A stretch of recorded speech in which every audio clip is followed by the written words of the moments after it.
ભગવાન શ્રી હરિ કહે છે કે હે સંતો ભક્તો, એકાદશીનું વ્રત છે ને એ અમારે આશ્રિત ભક્તજનોએ અવશ્ય કરવું,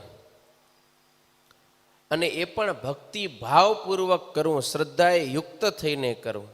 શિક્ષાપત્રીમાં પણ શ્રીજી મહારાજે આદેશ કર્યો છે. શું કહ્યું?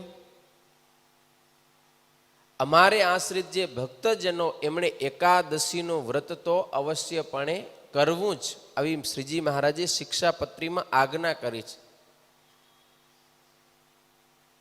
એકાદશી નામ સર્વેશામ કર્તવ્યમ વ્રત માદરાત. સર્વે એકાદશીનું વ્રત છે ને આદરપૂર્વક કરો. ભગવાન શ્રી હરિ બતાવે છે કે જે માણસ એકાદશીનો ઉપવાસ નથી કરતો એ રૌરવ નામના નરકમાં પડે છે. અને એ રૌરવ નામનો નરક કેવું છે? ગાઢ અંધકારથી યુક્તો અંધારિયું ઘોર નરકનો કુંડ છે એ રૌરવ. એની અંદર પડે છે. યાની કાની ચ પાપાની બ્રહ્મ હત્યા સમાની ચ અન્નમાશ્રિત્ય તિષ્ઠંતી સંપ્રાપ્તે હરિવાસરે. હરિવાસર એટલે એકાદશીનો દિવસ, એ હરિનો દિવસ છે.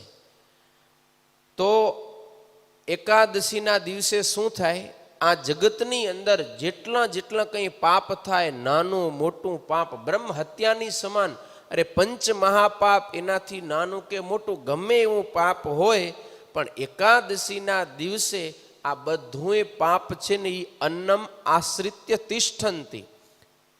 એકાદશીને દિવસે આ બધું પાપ અનાજનો આશ્રય કરીને બેસે છે. એટલે કે અનાજ ઉપર બેસી જાય. પછી જે માણસ એકાદશીને દિવસે અનાજ જમે એને આ બધું પાપ લાગે. એટલે એમ કહેવાય કે એકાદશીને દિવસે જે અનાજ જમે એ અનાજ નથી જમતો, પણ કોળીએ આખા બ્રહ્માંડમાં થતું પાપ જમે છે. માટે એકાદશીને દિવસે તો ક્યારેય અનાજ જમાય નહીં. એકાદશીને દિવસે અનાજ જમનારો કેવો છે? તો કયું? માતૃહા પિતૃહા ચૈવ ગુરુહા સચ ઉચ્યતે. એકાદશીને દિવસે અનાજ ખાય એ તો માતૃઘાતી છે, એટલે માતાની હત્યા કરનારો. પિતૃઘાતી, ગુરુઘાતી એટલે પિતા અને ગુરુની હત્યા કરવા સમાન એને બહુ મોટો પાપરૂપી દોષ લાગે છે. એટલે એકાદશીના દિવસે તો ક્યારેય પણ અનાજ જમાય નહીં. શાસ્ત્રની અંદર આપણે જોઈએ ને તો નાનું મોટું કંઈ પણ પાપ થઈ ગયું હોય ને એનું પ્રાયશ્ચિત બતાવવામાં આવ્યું છે.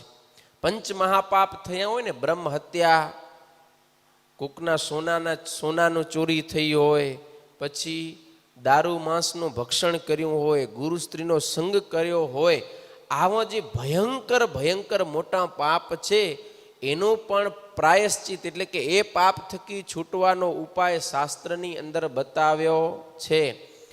પણ એકાદશીના દિવસે જે અનાજ જમે એનો જે પાપરૂપી દોષ લાગે એના થકી છૂટવાનો કોઈ ઉપાય ધર્મશાસ્ત્રની અંદર બતાવ્યો નથી. કારણ કે એ પાપ થકી છૂટી જ નથી શકાતો, એવડો મોટું એ પાપ છે.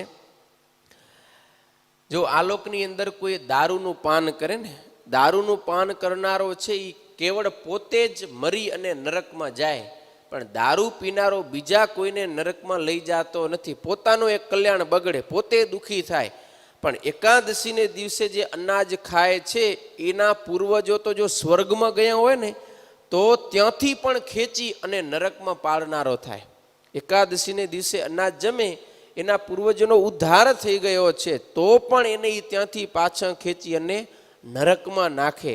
આટલો મોટો એકાદશીને દિવસે પાપ ખાનારને દોષ લાગે છે.